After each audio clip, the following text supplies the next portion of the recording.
A la llegada de los europeos en el siglo XV, la isla de Tenerife se encontraba dividida políticamente en menceyatos.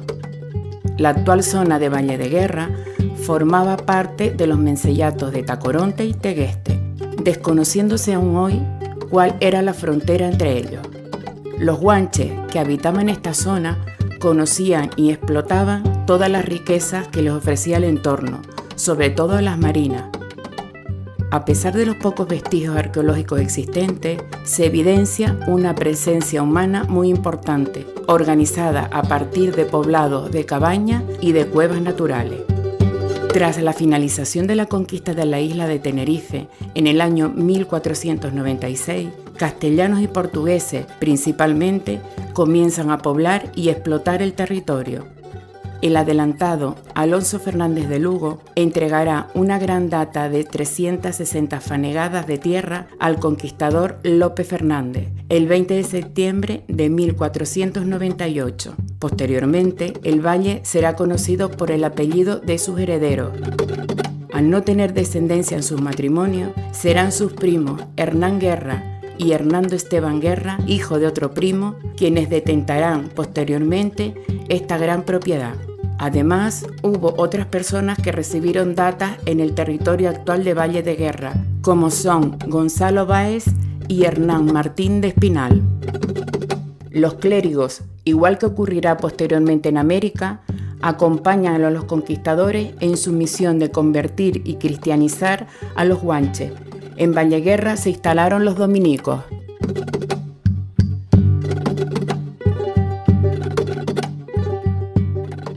En los tiempos del adelantado, lo que hizo don Alonso Fernández de Lugo fue incentivar a aquellas familias que viniesen de Castilla para poblar la zona de Valle de Guerra. El poblamiento estaba contrarrestado porque coincidió también con el descubrimiento de América. Fue más complicado poblar Valle de Guerra y lo que hizo el adelantado fue fomentarlo a través de la dación de tierras a las familias que viniesen desde Castilla. Aquellos colonos que viniesen sin familia ya se mezclaban con la población local.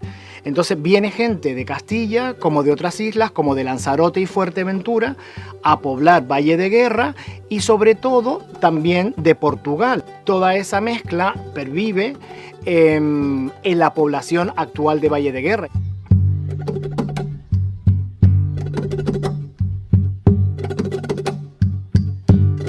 El tamaño de las grandes propiedades fue disminuyendo, hasta disgregarse en otras más pequeñas, hecho motivado por las dotes matrimoniales o las herencias de los grandes terratenientes, así como posteriormente sucederá con la compra de las haciendas y tierras por parte de las clases adineradas. Los propietarios a los que se le iba dando la tierra y otros que la obtuvieron por compra, dote o herencia, fueron construyendo las diversas haciendas en sus tierras. Casa de Montemayor, propiedad de uno de los principales aristócratas laguneros del finales del siglo XVIII y principios del siglo XIX, Lorenzo Domingo Joaquín de Montemayor. Segunda Casa de Montemayor, que se encuentra en el Boquerón, pertenecía a los mismos dueños que la anteriormente citada. Casa de Carta, nombre que recibe la hacienda tras ser comprada por Matías Bernardo Rodríguez Carta y Domínguez en 1726.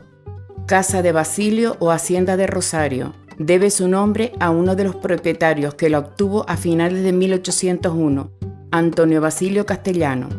Casa de los Padres Dominicos, se trata de una de las propiedades que poseían los miembros de la orden religiosa de los dominicos. Casa del Marqués de Villanueva del Prado, conocida como Hacienda de San Miguel y propiedad de la familia Nava. Hacienda del Marqués de San Andrés, residencia de los últimos señores de Valleguerra, como lo fue el vizconde de Buen Paso, don Juan Primo de la Guerra y del Hoyo Solórzano. Casa de Tavares, actualmente es conocida como la Finca de los Pinos. Hacienda Dápelo, que también se conoce como Casa de Pimienta, dado que uno de los últimos propietarios sería José Pimienta. Casa de Collazos. En el primer tercio del siglo XIX, la hacienda es comprada por el indiano don Carlos González Collazo a doña Bárbara Rodríguez de Autranto, Posteriormente pasó a conocerse como Casa de Armas. Hay constancia de 5 haciendas más. Estas eran Casa San Martín, Casa Calderín, Casa Álvarez, Casa de Inés de Castilla de la Guerra y Ayala y la Casa del Ercaro, que no existen en la actualidad. Las haciendas de Valleguerra responden a la estructura tradicional de la arquitectura canaria. Van a ser construcciones básicamente de planta cuadrada, van a ser construidas sobre una base de muros, grandes muros de mampostería, con todo un artesonado de una carpintería, todo normalmente de tea o de pino, sobre la que va a descansar los techos de teja a 2 o 4 aguas. Normalmente tienen un patio interior, también cuadrado, donde confluyen todas las estancias de la casa. Ahí nos vamos a encontrar, pues normalmente con la habitación de los señores de la casa, pues otras estancias un poco más alejadas de los medianeros y sus familias. Vamos a encontrarnos la cocina, vamos a encontrarnos pues todas las estancias, digamos, en esa misma planta al lado del patio interior. Normalmente en la planta de abajo nos vamos a encontrar con el lagar, y también seguramente con aquellas estancias dedicadas al ganado y a los animales en general. La planta alta, las tronjas o granero, serían los almacenes.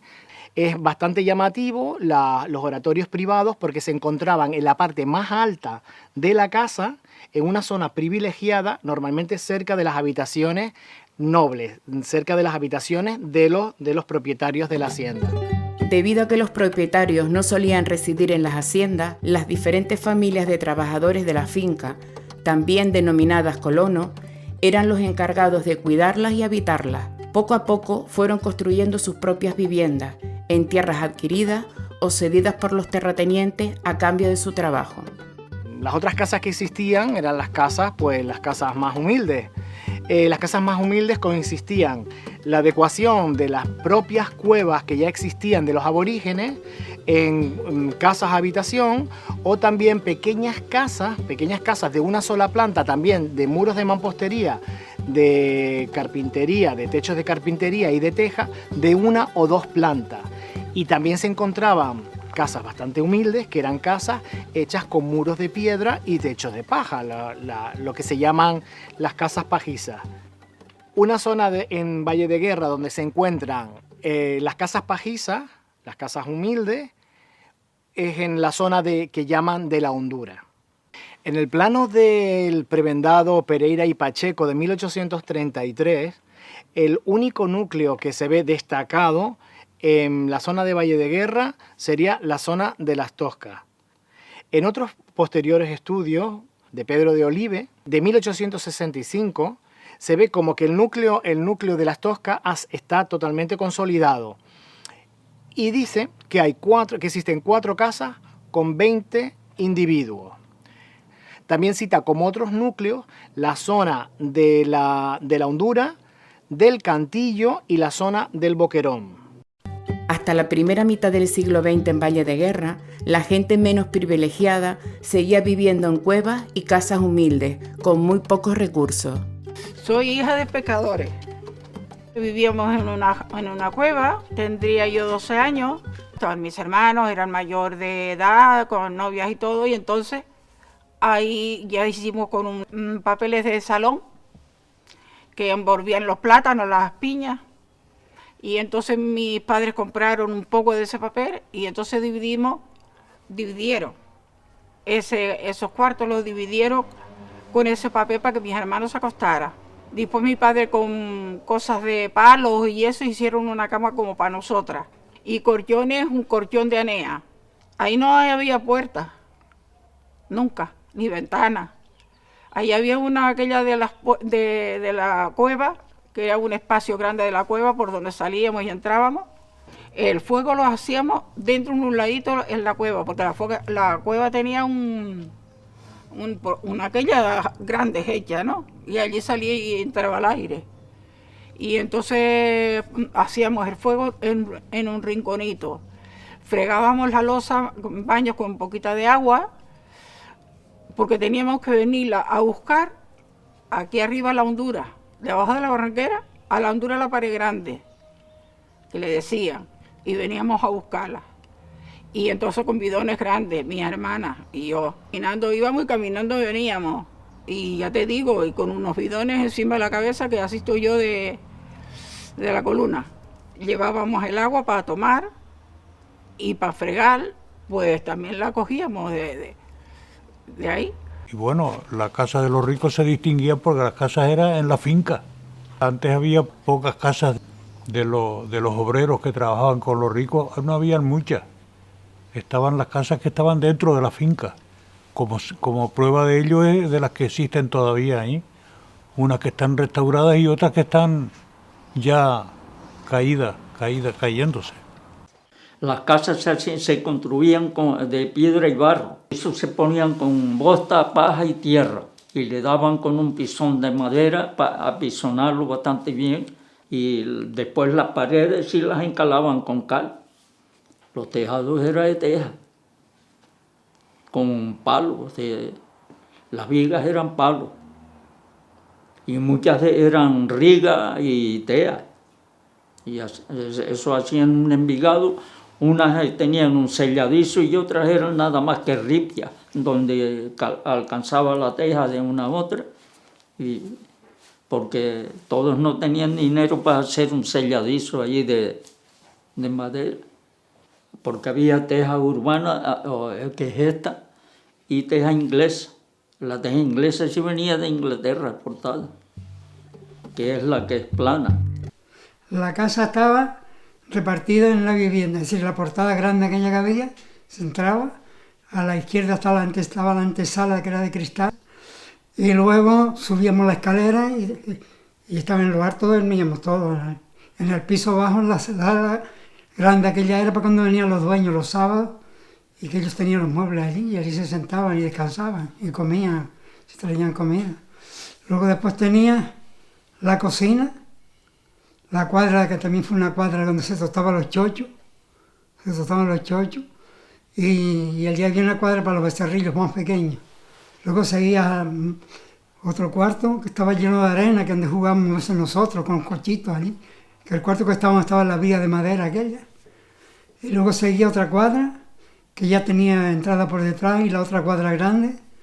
Luego estaba la subida al granero, el que era el pajero, donde estaba la paja. Y luego la bodega grande, que todavía yo creo que existe algo de ella. Hombre, mi casa, pues el granero, que era arriba donde se ponía el trigo, por un lado, el maíz por el otro, las papas por la otra esquina, y los aperos de labranza entrando a la izquierda. Y la casa después tenía la parte baja, que era la sala y 2 dormitorios, y la cocina por fuera. Pues teníamos un pollo de cemento, con los fuegos de cemento también, y cocinábamos con leña. El tema de la higiene le llevábamos en la gañanía. Llevábamos el agua calientita, poníamos una bañadera en el suelo, y allí nos bañábamos. Era antes así. El baño que teníamos era de hojas plataneras secas, con caña, y se hizo como un ventorrillo, ¿no? Y ahí era el baño, y para uno hacer las necesidades había un cajón con un agujero, y allí lo hacíamos imitando la taza al baño. Cuando chicos cogíamos agarrados, los metíamos dentro de un baño, cogíamos tal, lo mojábamos todo, y le dábamos agua y jabón dentro del baño, en el bate, en un baño así largo, no era ducha de así de tal, sino tal, y cuando lo dábamos jabón, y después cogíamos un cubo pequeño tal, lo echábamos por la cabeza para que el agua tal. La ducha estaba, porque era la cocina, eso antiguo, ¿no? Bajaba 2 escalones, y entonces allí ponían una cortina grande y estaba la cocina, y allí nos bañábamos. Me acuerdo que era un tubo con el rallador aquel. Y tú te llegabas, te metías por la ducha, te jabonabas, y volvías a entrar a la ducha, te quitabas todo el jabón y ya está. Y después empujamos con el escobillón, empujamos el agua para afuera para que saliera para la huertita. Y entonces la primera ducha que hubo por el barrio allí fue esa. Me acuerdo que el Pino, la Vente, la hermana, yo a la señora Consuelo, déjame bañar. Y se bañaban alguien. Mínimo los domingos se bañaba. Y las muchachas de allí, de barrio nuestro, iban a ducharse todos los domingos ahí. Por esa entrada para allá estaba la cueva, estaba como hasta parte aquí, no estaba muy lejos de aquí, de la entrada esa. Estaba la cueva y agua del estanque de allí, de que hay un estanque, traíamos el agua para la cueva, en baños grandes, así, para bañarnos. Pues cogíamos y nos quedábamos una por fuera y las otras dos se bañaban. Cuando ellas estaban bañadas, me esperaban a otra, a mí o a mis hermanas, la que estuviera sin bañar. Ella se iba a bañar y las otras salían. Y así pues siempre estábamos limpitas, aunque fuéramos pobres, pero no aguantábamos ahí.